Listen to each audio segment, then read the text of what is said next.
Welcome back to the final session of day 2 of the 2023 PASA International Payments Conference in Johannesburg, South Africa. Ladies and gentlemen, without wasting any further time, I'd like to introduce the topic of our closing session, and it is themed Digital Money 2030, A Bird's Eye View. And our speaker addressing us for this session is Dr. Arif Ismail, the Deputy Division Chief for Payment and Infrastructure at the International Monetary Fund. Ladies and gentlemen, please welcome Dr. Arif Ismail.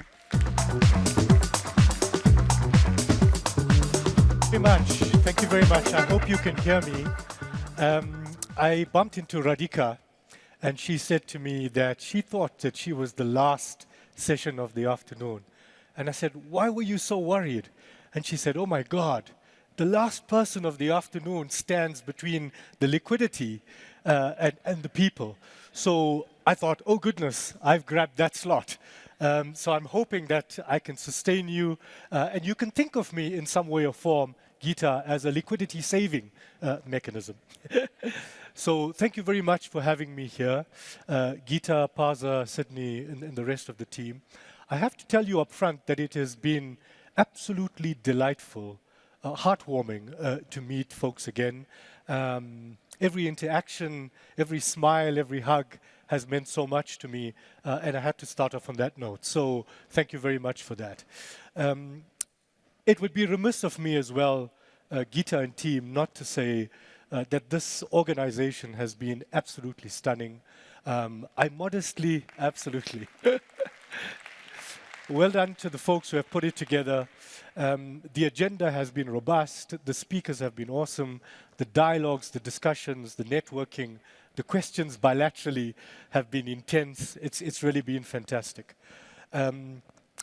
I think I've been to many, many conferences, modestly again, and this one certainly is top of the list. Let me tell you that I was also very delighted to be able to talk about Digital Money 2030, 7 years from now, and I very tactically called it a bird's eye view, and you might wonder why. I didn't really want to get into the nuts and bolts of what's happening in the payment system. I thought from all the dialogues that you've had over the last 2 days that you've covered this incredibly well. And what I'd rather do is take a step back and give you almost a bigger picture perspective of what's going on in the world of digital money, and in particular, the IMF. So the way that I thought I'd tell this, and I hope it works. If it doesn't, by the end, you can just smile. I hope it works. I'll tell this story or this discussion really around 5 short stories. And I'm hoping I can connect the dots between these different stories. Initially, it might sound like, what is this guy talking about? Why is he telling us about stuff that's not related to open APIs, ISO 20022, cybersecurity, mobile payments, and so on? But hopefully it'll make sense by the time I get to the punchline in the end. So the first one, or Act 1, Scene 1, is going to be what I call fun at the fund. And what I'm going to do is basically tell you about where did the IMF come from, what is the IMF, what do we do? And you're going to wonder, is this a sales pitch? What is he selling? Nothing. I'm just going to position for you later on why payments and digital money is so important. And then, of course, Act 1, Scene 2, I'll introduce a different set of characters from Act 1, Scene 1, and tell you a little bit about digital money in the fund, how it came about, what was the thinking, what inspired folks to look at digital money, and why we think it's going to be such a game changer by the time we get to 2030. Of course, then I'm going to tell you, like Herman, that there's particular things that will happen and we need frameworks to understand it. So 3 C's that we potentially see as game changers. You may completely disagree with these 3 C's. You'll see what they are. And again, I'll introduce a different character and tell you a little bit of a narrative there. And then, of course, you're going to ask the question, come on, Arif, Act 1, Scene 4, what the hell has all of that got to do with us? Please tell us how this impacts the South African NPS. And I'll give you a little bit of a perspective of just my observations over the last 2 days, but again, at a high level. And then, importantly, we're going to have to end with something that's really fundamental for the NPS, and that's a Payments Vision 2030. So collecting from the dialogues that have happened over the last 2 days, what could the potential focus areas or themes be? And we'll talk a little bit about that. All right, so I'm going to start by giving out $100. Well, after all, we're the fund. For anyone who can guess what this building is and where it is. The only person who's not allowed to answer, I think, is Jane Larimer. I think you're still in the audience. Hint, hint, nudge, nudge. $100 for anyone who can guess this. Just shout it out. What do you think this is? Go for it. I see someone's hands up here. Oh, you didn't put your hands up. All right. Say again? It's a golf course. Oh, this is fantastic. All right. Somebody is there. Shout it out. Bretton Woods. The $100 is yours, my friend. And I think, you know, it's amazing. I never forget names. That's Dan Buntman. All right. The $100 is yours. Dan, you can collect it later. All right. This is Bretton Woods. It's in New Hampshire in the United States. And the reason why I put it up was that in 1944, there was a group of people, in fact, 44 countries, that came together during the World War to Bretton Woods. Okay? And there were some very influential people around the table. One of them you'd probably know very well, a British economist called John Maynard Keynes. Another very influential person that was around the table was from the United States, Harry Dexter White. He was from the US Treasury, and they wrapped their heads around what was going on in the war, and they started to talk about what had triggered all of these reactions across the globe. And one of the things that sat in their minds was, of course, the war, but currency wars. Okay, they were thinking about countries devaluing their currencies competitively. And you might ask why. This happened many decades before and impacted the Great Depression. And they started to think about this. And of course, the reason why countries would do that is that if you depreciate your currency, of course, you could gain exports because it's cheaper to interact with you. But you get into a vicious cycle. If you do it, then your neighbor does it, and the cycle continues. So they started to think about how to overcome this and how to prevent protectionist trade agreements. And so, John Maynard Keynes had a set of ideas, and so did the others. A footnote, one of them that he had was something called the International Clearing Union. Okay? And he had envisioned that this International Clearing Union would have a currency that he called Bank Core, and this currency would facilitate trade, and it would get away from these devaluations, etc. Some of these ideas didn't take, but one of the ideas that took was that you needed an international body that looked at the stability of the international monetary system. And so was born in 1945, on the day that my dad was born, the 27th of December, the International Monetary Fund, and of course, the World Bank. And the conference, of course, aimed to address a framework for international economic cooperation after World War II. So the IMF, of course, was one of the key institutions that was put together, but there were four primary goals that was given to the IMF in particular. The first one was, of course, international monetary cooperation. The second one was exchange rate stability, ensuring exchange rate stability. The third one was, of course, promoting economic growth, and the fourth one was balanced trade. And of course, all of this kind of came together to put together these international financial institutions. Today, I think we have about 190 members. There are a few countries that are not members of the IMF, and I think we loan out about 185 billion US dollars at this present moment to about 36 countries. So what does the fund do? Okay. The fund firstly provides what we call policy advice. And this is really important. The technical term that we use for it is called surveillance. And what that practically means is that the fund will have bilateral surveillance. We'll visit a country, we'll understand the kind of challenges the country is facing, we'll look at their monetary policy, we'll look at their financial stability, we'll look at the exchange rate regime, we'll look at their capital flow management measures, and we'll look at the robustness of their financial institutions. And from that, we craft policy advice. We do this for many, many countries, and from that, from the assessment of these risks, comes out policy advice that we provide to particular countries. Now, interestingly, when we do this, when we engage with a country, we don't only talk to the government or the central bank. We talk to all kinds of stakeholders, including payments associations, banking associations, politicians, citizens, etc., in order to get a grasp of what's happening in the economic domain. And from that, again, there's policy advice that gets produced. It gets into a formal document, called an Article 4 consultation, and it's provided to the board very transparently, and then work is released on this. But of course, bilateral surveillance is not the only thing that we do. We also do what we call multilateral surveillance, and that means monitoring global trends, and we produce on an ongoing basis very particular reports. We have the World Economic Outlook, we have the Global Financial Stability Risk Report, and many others, the Fiscal Monitor that helps countries think about what's going on. Often, Governor used to laugh when he would see the Global Financial Stability Report, and he'll say, there comes the worry factory. These are the people who are going to put down all kinds of risks, but of course, this is really important.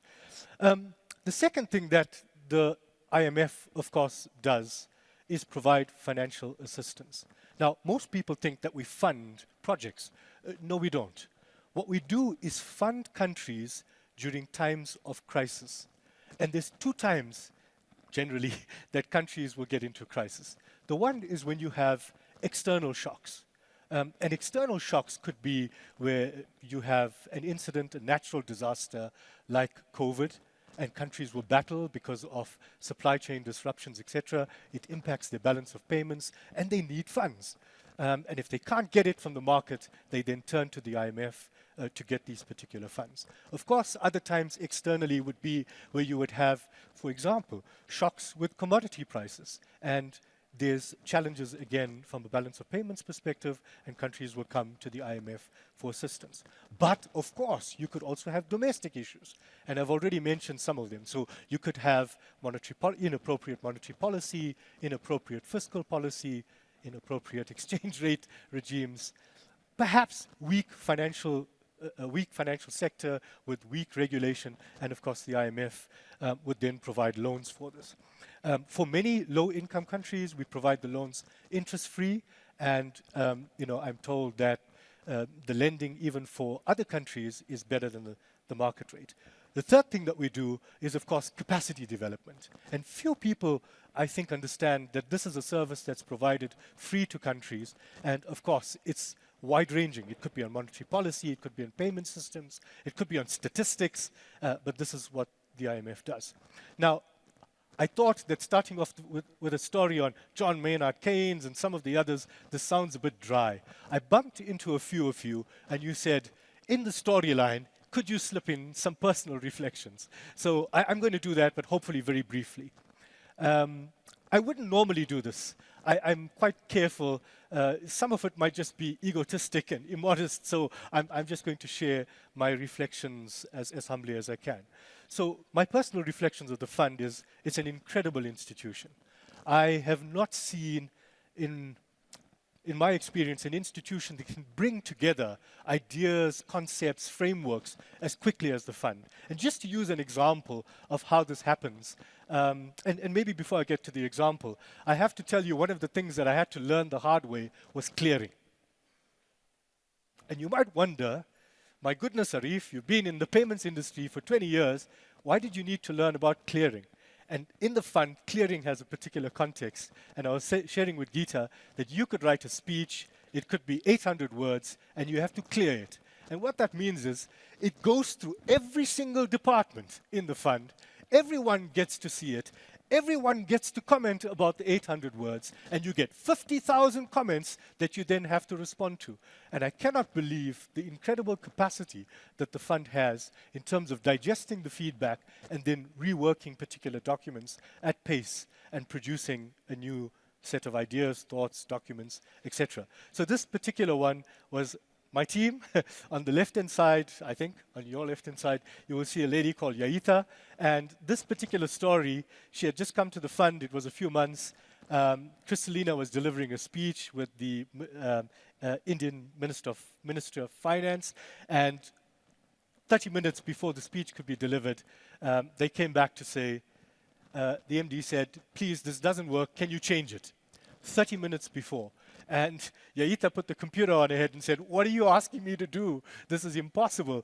And so, you know, it's really great when you see it all come together, but that's just one of my first personal reflections of the fund. It has an incredible capacity to produce. The second thing is that it also has a cadence. Right now, we have the annual meetings in Morocco, and the cadence is that all the governors and ministers of finance will gather around the annual meetings and talk about the most pressing economic matters. This is really important for us. One, we get to showcase the analytic and policy work that I mentioned before at these annual meetings, but more importantly, we get to listen, and I'm going to use it in my own language, to the voice of the customer. What's bothering them? What's troubling them? What are the big issues that need to be dealt with? And we do this again at two sessions, the annual meetings in October, and of course the spring meetings. People were asking me for my American accent in the fall, okay, autumn and spring, just before spring. So, you know, this is just an example again of how it comes together. A third reflection is it's incredible to see the relationships that get built. This is a G20 session that we had to facilitate with the Indian presidency, and it's really fantastic to see how all of that comes together. But my last immodest snippet is, it's always great at the fund to see familiar faces. So it was delightful to see Lyle, wonderful to have worked on some documents together. It was wonderful to see the governor. His tagline for me was, chicken, you can run, but you can't hide. You will always work for me and you will always deliver in terms of the things that we want. So really fantastic. So my first storyline and the punchline is that there are international financial institutions that are there to assist countries. And of course, we remain very open to assisting along all the three dimensions that I shared. The second storyline is then a second character by the name of Tommaso. For my sins, and I mean that in the greatest possible way, he is my boss. Probably one of the best economists I've ever met in my life. And this guy, I had bumped into him in Abu Dhabi in 2016, and we were on a stage together talking to Saudi Arabia and some of the other people in the region. And at that stage, he started to think about digital money. And the dialogues continued from that time on. And he could not let go of this idea that digital money would change the world. And I would keep sitting back thinking, my God, what is he talking about? Because we've been dealing with electronic money, if you wish, in accounts for so long. What is he on about, right?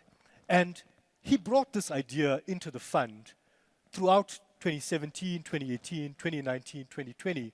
And during 2019 and 2020, he produced a board paper on digital money across borders, as well as CBDC. And he convinced the board at that stage that we had to think about money and payments very differently to the way that it was being thought of at the fund.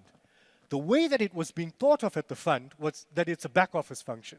It sat in one of the divisions, no surprisingly central bank operations, and they just thought of it as, that's the stuff that deals with open market operations and financial market infrastructures. We don't have to worry about it.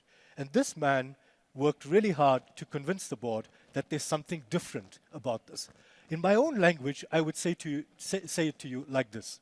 I often think of payment systems across the globe, and we've seen it as the big five. You will always see them in almost every jurisdiction.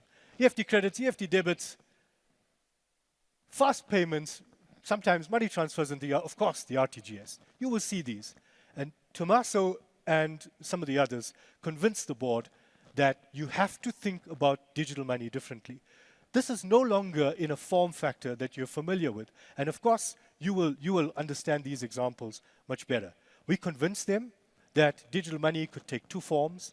It could be private digital money, and of course, we don't think of Bitcoin as digital money, and you'll know the reasons why. I won't get into it. But we convinced them that you could get very stable coins that could become digital money, although it's privately issued. And then, of course, central bank digital currencies, and at that time, Libra.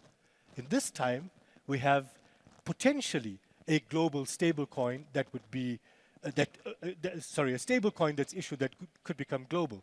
400 million customers in this big tech with 32 million merchants. Okay? Watch this space. So we convinced them about that. The second thing we convinced them is, back to what Herman was saying yesterday, very profoundly, payment is a payment is a payment. Sure, maybe the form factor will change. But you've got to follow the commerce.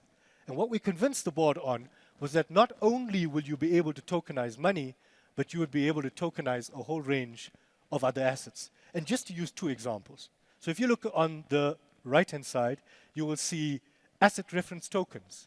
And this is tokenized securities. Okay? And tokenized securities could be tokenized bonds, could be tokenized stocks. Okay, and you'll probably say, we've heard about this before. You will see across the globe many commercial banks that are now beginning to play with this and think about it in a much more serious way. A good example would be JP Morgan and Onyx. Okay, and they are beginning to make serious leaps and bounds in this particular space. Another example would be tokenized bank deposits. And you would ask, fundamentally, why would you want to do this? There are many commercial banks who are thinking about the use cases of it. It looks like nothing would happen in this domain for a while, and life could change quickly. We've seen that. We see it in the DeFi space. You could get native asset tokens like tokenized art. I cannot afford a Van Gogh, but guess what? If you can tokenize it and you can split it up, I can become a partial owner of that tokenized asset. Okay? The same with tokenized real estate. You could break it up and I could be an owner of it. Of course, you would have a whole string of questions in your mind from a legal, commercial, and business model perspective, as Richard Saudi said yesterday. But this stuff is coming. It isn't stopping. Crypto is not gone. Crypto is evolving. Okay? And the question that we then put to central banks and ministries across the world, what form of money would then support that ecosystem? And believe me, that ecosystem isn't the big five. That ecosystem is a new ecosystem. Okay? It ain't gone away. All right? So I'll go through this pretty quickly, that we then started in a very disciplined manner to talk the board through benefits, risks of digital money, and opportunities. And I'm not going to go through the detail of it, but as you can see and read on the screen, that potentially these instruments, this digital money, has the ability to improve safety, improve resilience, discipline the market, produce a new ecosystem. For some countries like Canada, they've been talking a lot about having access to central bank money, not just cash as it declines, but the rights of citizen to hold digital cash, if you wish. Financial inclusion, and Geeta asked a tough question yesterday, I think to Tim, but I'm not convinced. How could CBDC, as an example, deepen financial inclusion? And I'll tell you a little bit later that we've done some pretty good analytic work. We've worked with a number of different countries who are at the forefront of trying to address this question. And I can tell you in one line that certainly there are designs that are beginning to emerge that will address some of the challenges that you see in for financial deepening. And then, of course, there are other things like cross-border payments. But of course, we remind the board that with those benefits comes risks. You can just imagine a community, an economy that has access to CBDC, and you'll see a migration from deposits to CBDC, which a central bank would not really want en masse. All right? What would that mean for the banking sector? It would mean potentially a loss of easy access to funding. Banks would have to look at alternative funding, potentially wholesale funding. Potentially, this may impact lending. and it may impact profitability. And if the central bank gets it wrong, there may be a reputational risk. And of course, if the innovation continues, as we see with the ECNY in China, you could have the crowding out effect, not in China, but of course in other jurisdictions. And then for privately issued digital money, we raised for them a whole range of risks, which you would be familiar with as you think about crypto assets, etc., consumer protection issues, financial stability issues, etc. But there are opportunities here. Okay, and the opportunities lie both at the domestic level and the international level. Some of the opportunities were well touched on yesterday. You heard participants talk about data is the next oil, data is the next gold, but be aware of the privacy issues, etc. So data, as an example, with digital money is a huge area of potential. But so are public-private partnerships. Central banks, as an example, cannot do this on their own. And the same for other privately issued digital money. You need ecosystems. And the list goes on. There's a ton of things at the domestic layer that I think from a policy perspective deserves attention. But of course, from the fund, we would be remiss again not to talk about the international policy matters that we need to keep top of mind. Top of mind for us would be currency substitution. Okay?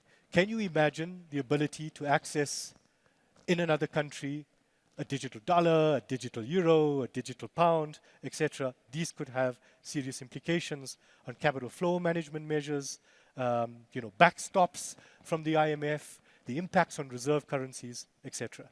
That's the second storyline. The third storyline then is, what do you do with this once you catch the bus? Once you convince people at the board level, we got to work on digital money, what do you then do?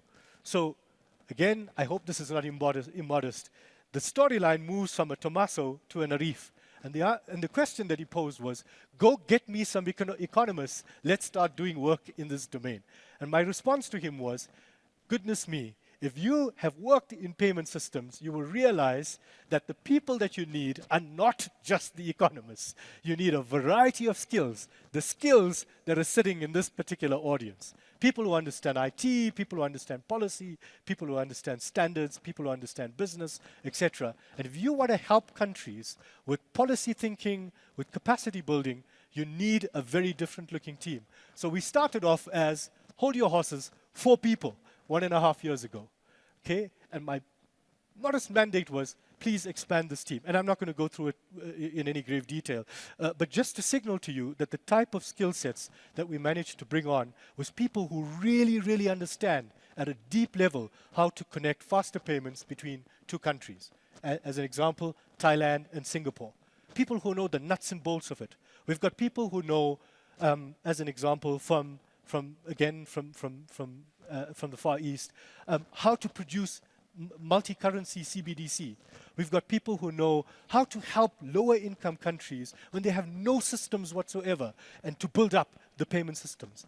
My punchline for Tommaso was, take a look at where we landed. We still just have 4 economists, lots of financial sector experts, and many people who know payment systems. So what did we work on? We had to come up with a strategy, and the strategy was 3 C's. Okay, and I told you, you may buy into it or you may not buy into it. But the 3 C's that we wanted to focus on was crypto assets, CBDC, and cross-border payments. From a crypto assets perspective, we've managed to produce a high-level policy paper for the board. I won't go through the details of it, it's available. And in this policy paper, we raise 9 elements in order for you to have effective policies for crypto assets. It sounds like Stephen Covey's 7 habits, but it was 9 elements that we put together. What was different from the fund was that usually these elements would be about get the legal framework right, worry about financial integrity, think about consumer protection, and we said stop the bus. Okay? You got to start off with the understanding at the most fundamental layer. And that first layer of 3 elements was really about the macroeconomic stability of having crypto assets in the domain. What is the impact on monetary policy? What is the impact on fiscal policy? What is the impact on capital flow management measures? And how does this impact what we call the international monetary system? And that was the first thing that we've managed to produce. The second paper that we managed to produce was inspired by the Indian G20 presidency, and they said, produce us a paper so that the G20 governors have a good sense of the impacts of crypto assets from a macro financial perspective, and we managed to do that. And this last framework was the third paper just released at the Leaders Summit of the G20, a combination between the FSB and the IMF. I was very modestly happy to lead this in pulling together a paper that kind of brings together the implications and policy responses to crypto assets. I say it again, this domain ain't going away. We need to look at these policy responses at every level very carefully. The second thing that we worked on was CBDC. And you might ask, what are these guys going to work on? All right. At the moment, we're about to release, as I said, in Marrakesh, 5 chapters of a handbook. The first one is on central bank, how central banks should explore central bank digital currency. And the essence of this paper is, please don't take a technological route. Embed your approach in good policy thinking. Secondly, don't do this alone. You will not be able to do this as central banks alone. You have to go along with the stakeholder community and the private sector. And there's lots of other things which I won't get into in that particular document. The second one that we produced was about how do you approach this? So we've been helping probably at the moment more than 30 countries think about CBDC and across the different spectrum, those who are emerging market economies, those who are developed economies. And what we've started to realize is that going slow is actually going fast. So we've created a methodology here that we call 5 Ps. Okay, and I won't go through them all, but some of them are prepare. You got to get slowly into a proof of assumptions or proof of concept, then get to prototype, then pilot, and then production. But each of these stages then have particular activities that we are encouraging central banks to think about. It would not be fair if Tommaso had not influenced us to think about CBDC and the impact on monetary policy. We have a really robust document, that, again, is being released today, tomorrow, that starts to talk about the impacts on monetary policy, but at a really fundamental level. So it starts to tease out how an initial shock could impact monetary policy. It starts to talk about the monetary policy transmission mechanisms. It starts to talk about the impacts on the lending channels, asset prices, etc. At this moment, given the designs that are being put down, we think that the impacts will be marginal, but an interesting document to read nevertheless. Again, it would be remiss of the fund not to think about the impacts of CBDC on capital flow management measures. There's a document on that. And Geeta, this one is for the question that you were asking yesterday, CBDC and financial inclusion. I won't go through the details of it, but some of it, I think the essence of it lies around building a new ecosystem at a unit cost that is really very competitive. The second one is making sure that data is leveraged. And the third one is ensuring that there's offline payments and so on. But you read it. And then, the storyline to Tommaso is that's not where we're going to end, good sir. These are just 5 initial chapters. But as you can see, we've thought through it very carefully. And we will produce, I think, about anything between 19 and 25 chapters over the next 1 year on all of these things. Digital money, positioning CBDC. Okay, that's Richard Southey's what's the business model? How do you think about that? And we're going to take from the best practices, Bahamas, the Uruguay, China, Sweden, Japan. We're packaging what's coming out there, identifying the pain points, and as you'll read the list, there's some fantastic ones, cross-border payments and so on. My last C is really about cross-border payments. We cannot talk about digital money without talking about cross-border payments. I won't go through the numbers with you, but it's quite shocking. What would stand out for you is that South Africa hits that list many, many times. There's still a lot of hard work to do in this particular domain. The cost of sending a $200 remittance is sometimes anything between 50% to 13%, and that's quite shocking.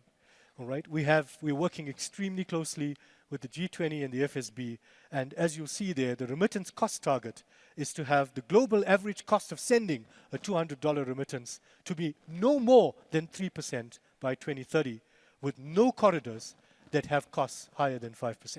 And there's a whole range of other targets for other types of cross-border payments.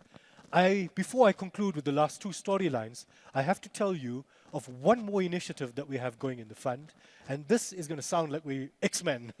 We have a platform that we're beginning to talk about at the BIS, the FSB, the fund, and in the fund we call it the XC platform, okay, the exchange and contracting platform. And the way that I'll kind of sell this is to say, we know that we've solved for domestic payments problems.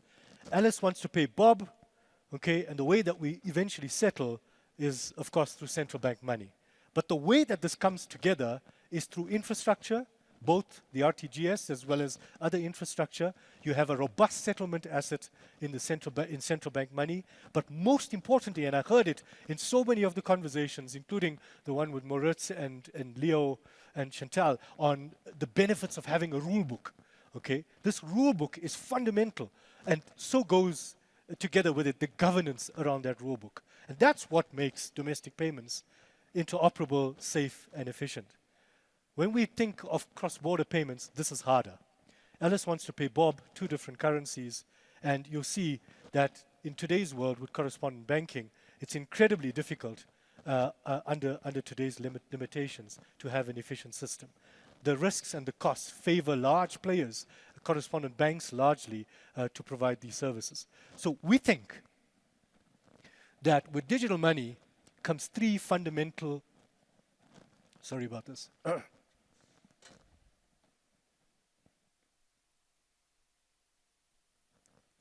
A pregnant pause and 9 minutes and 46 seconds to go.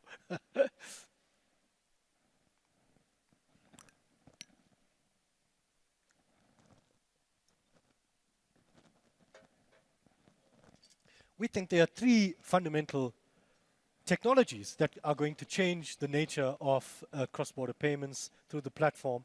Of course, tokenization of both money, contracts, assets, cryptography, which enables the exchange of information and protects privacy, things like zero-knowledge proofs, and so on. And then, of course, programmability.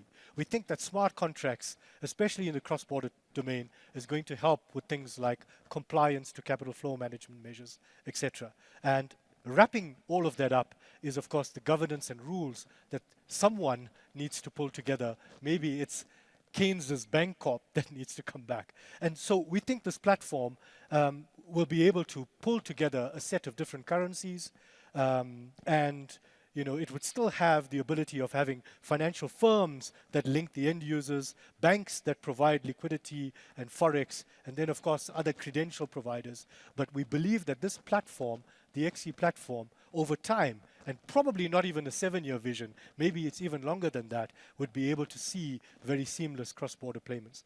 I won't go through the details of it. I think we've begun to unpack in a paper some of the benefits that could come out, forex auctions, central bank swaps and backstops, and so on. And what we'll eventually get to is the extension of public goods. And I heard that language over and over again when you were talking about payment systems. The only difference is that you build on the kind of architecture that you have for domestic payments, on rules, governance, settlement assets, but of course then encompassing it with this technology. And that's potentially how we would get to a safer, more efficient and interoperable global payment system. So 2 more stories to go, and I'll try to be quick. So I've taken you down this path in a kind of long-winded manner to tell you about digital money and the stories around the IMF and so on. And the question you're going to have in your mind is, what has this got to do with South Africa and the NPS? And my storyline for you is that, Keynes, Tommaso, Arif, none of them matter, okay? This storyline is about you and my experience, what I've had over the last 2 days. So the characters in this plot is you. And what I've experienced is that whilst the infrastructure in South Africa is creaking, okay, and we saw Isaiah and the Prof talk about the challenges that we face with water, energy, transport, and so on, payments is still running. The infrastructure is still there. And I tell you, my take on it is it's because of you sitting in this room.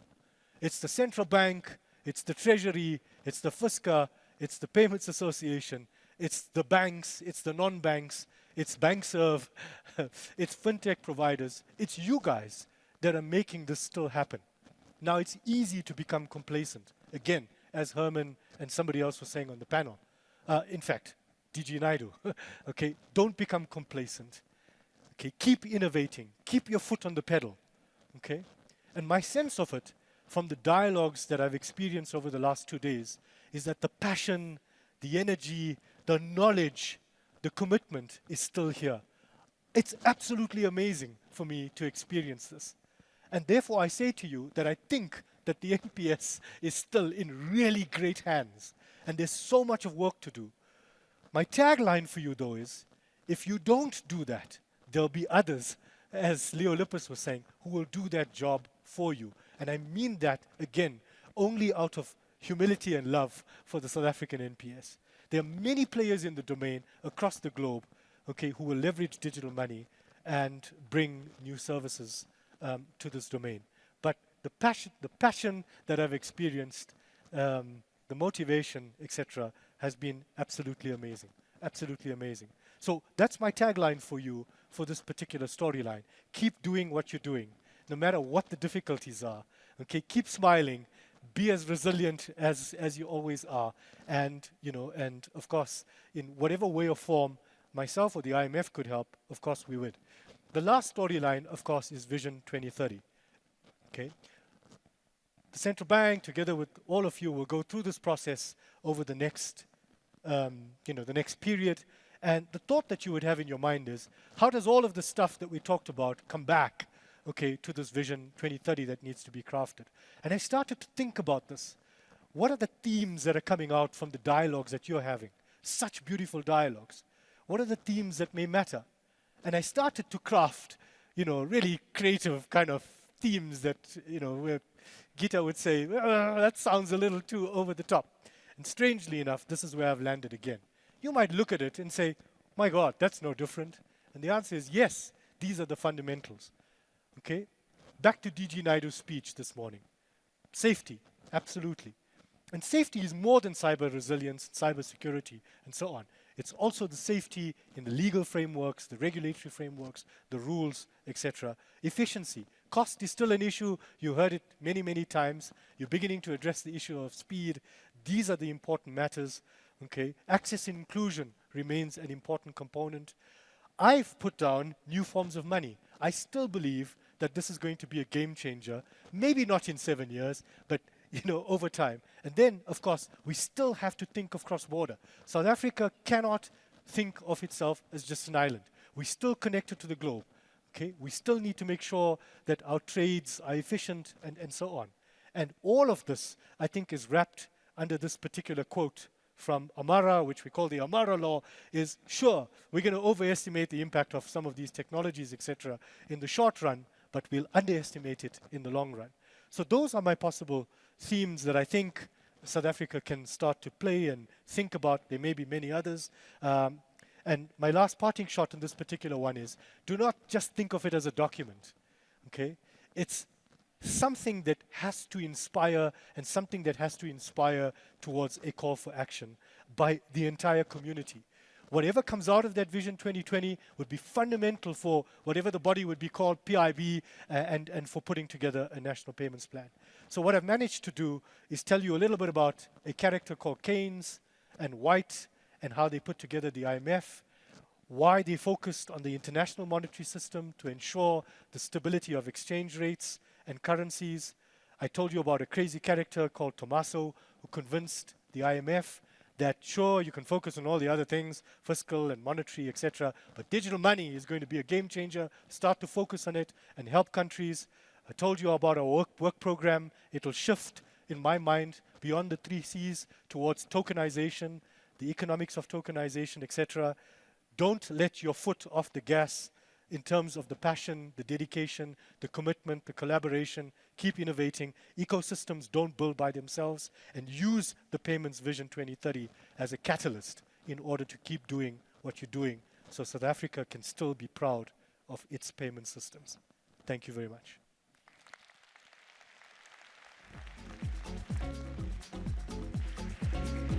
There's 3 questions that I think. 2 questions? Oh, yes. There we go. Thank you.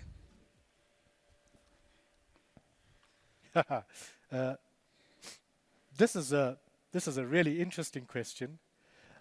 What does the IMF do to recover and manage defaulting members when they miss repayments? I'm saying this in the most light-hearted manner. First, we send them reminders, and secondly, we do a debit check. No, I'm okay. There's certainly processes which is beyond my pay grade to share with you, but these are dialogues that happen between senior officials at the IMF and, of course, governors, ministers, and so on. And it's much more complex than just missing payments, so I think I'll politically skip that one. Are there perspectives on CBDC being a public good versus a semi-public good? I'm not sure who asked this question. I'm not really sure what you mean by a semi-public good, but I'm going to take a chance and say what I think you mean is that if the central bank offers a system on their own, and you think of it as a public good, it cannot sustain itself without partnership with the private sector. Okay, it's as simple as that. So if that's what you mean by semi-public good, great. If you mean that, private sector can even fund the endeavor, that's something that needs to be thought about quite carefully. What role could offline CBDC play? A big, big role. I was spending some time with the People's Bank of China, and I was blown away during the Beijing Olympics of the type of technologies that they've introduced to ensure offline payments. It's blown me away. I was a big, big skeptic. And, I think it has a big, big, massive role to play. Of course, the trade-off is risk. And when you come back online, and how do you reconcile, and all of these good things. But I think it's potentially a game changer. I do not believe CBDC is a panacea. Okay, I have to finish off by saying that. I do think that you need competing payment instruments, competing systems, etc. But CBDC isn't also going to go away. If you look at the comments from the folks working on the digital euro and some of the other domain, the digital pound, etc., the political will is there, and I think it's becoming clearer from a policy perspective why governors, some governors, want a CBDC. Thank you very much.